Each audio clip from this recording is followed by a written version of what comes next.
Pattillo Higgins knew there was oil near Beaumont, Texas. At first, no one else believed him. Then, on January 10, 1901, drillers hit the biggest gusher ever seen. Higgins' story is told in his own words and by his great-granddaughter, Tambria Higgins Reed. I am really proud of my family's history, especially my great-grandfather, Pattillo Higgins. Of the 6 Higgins children, no one expected that Pattillo would be the successful one. Even as a child, my great-grandfather was very stubborn and inclined to go his own way.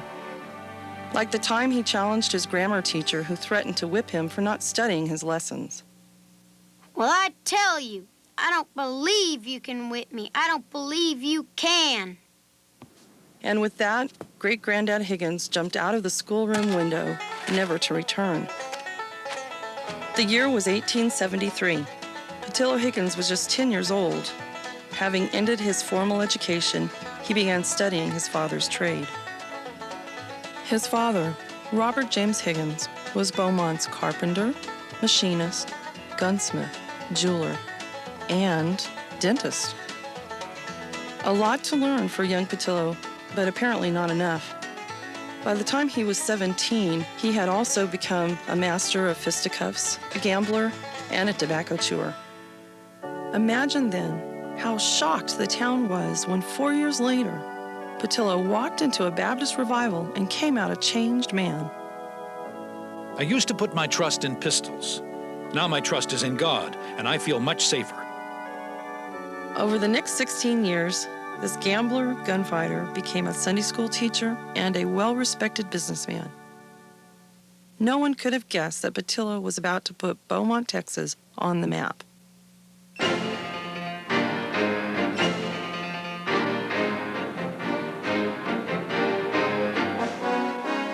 The 20th century has been called the century of oil, and petroleum truly does power much of our world. But at the turn of the century, coal was the leading source of fuel. Petroleum products were used mainly for greasing machines and lighting homes. It was a time when Henry Ford went bankrupt trying to sell his horseless buggy. The Wright brothers up in Kitty Hawk, North Carolina, were still trying to get off the ground. And the petroleum industry was monopolized by one company, Standard Oil. However, all this mattered little to great-granddad Higgins, who was now the owner of a brick-making business. The wood-fired bricks of the Higgins Manufacturing Company were a fine product, and they were used to build the Jefferson County Courthouse. But while touring northern brickyards in Indiana and Ohio, Pattillo learned about a better fuel than the wet firewood they burned back in Beaumont. They showed me that they were using gas, natural gas, for fuel to burn the material. And another one showed me they were using crude oil for fuel. That just made me think about fuel to run our brick plant. And why can't we get oil and gas in our own part of the country? But in 1890, no one believed there was oil in Texas. The experts said it could only be found in the northeastern United States. As one Standard Oil executive put it, "I'll drink every gallon of oil produced west of the Mississippi." Fortunately, stubborn Pattillo rarely heeded the opinion of experts. Instead, he began to study geology. He visited the Pennsylvania oil fields, where he noted the belching tar, sulfur stench, and bubbling springs drillers used to locate oil. He began to think of similar signs on a low rise outside his hometown. We had a certain place 4 miles south of Beaumont called Spindletop, where they had some sour springs, and there was gas there that would burn. I found certain places where that gas worked through the dry ground and turned the clay into rock, crystallized it. Well, I just decided that this was an oil field. All the indicators were there. He convinced 3 local Beaumonters to become his business partners.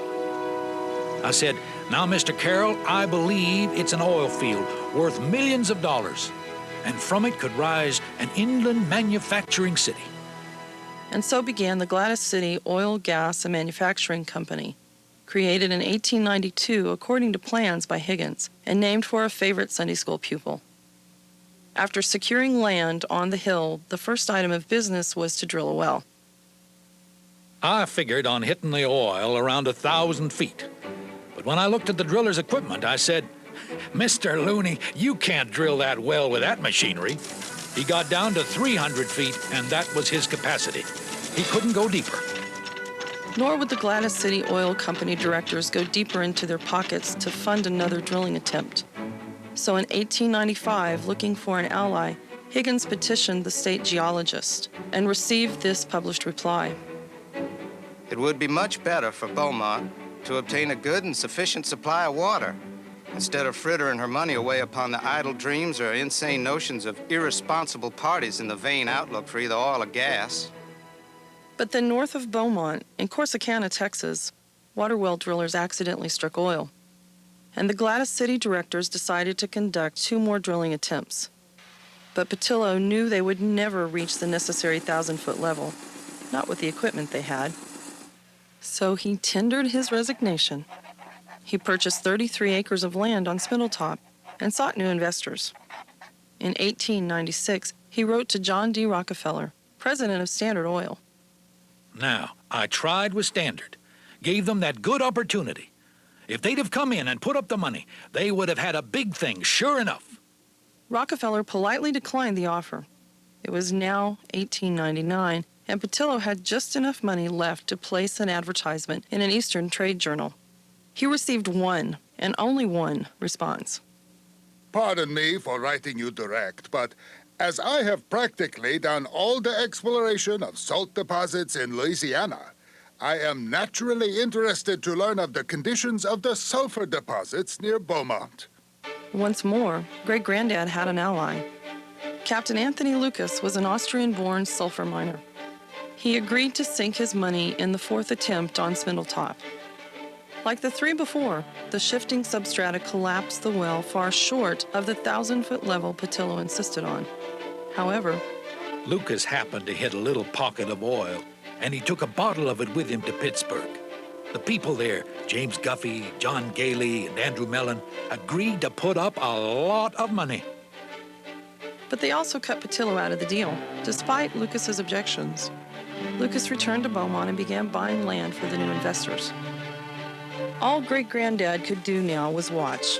Captain Lucas began drilling a new well in October of 1900 on land near Pattillo's 33-acre tract. By January 9th, 1901, the drill pipe finally reached the 1,000-foot level. And on January 10th, while Pattillo was out of town, all that pipe shot back out again, followed immediately by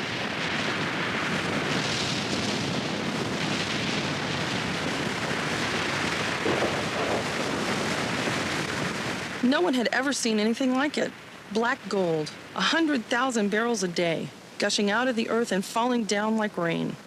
Dams were built quickly to catch the flood as all of Beaumont gawked at the amazing sight. All, that is, but one. On my way back in the evening, riding along on my old horse, Jim Collier hollered at me and told me about the well. Ain't you surprised? Not exactly.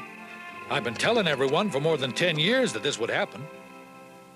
9 days and 1 million barrels later, the Lucas Gusher, as the world now called it, was finally capped. Now, Great-Granddad Higgins had no trouble finding investors to fund his own drilling.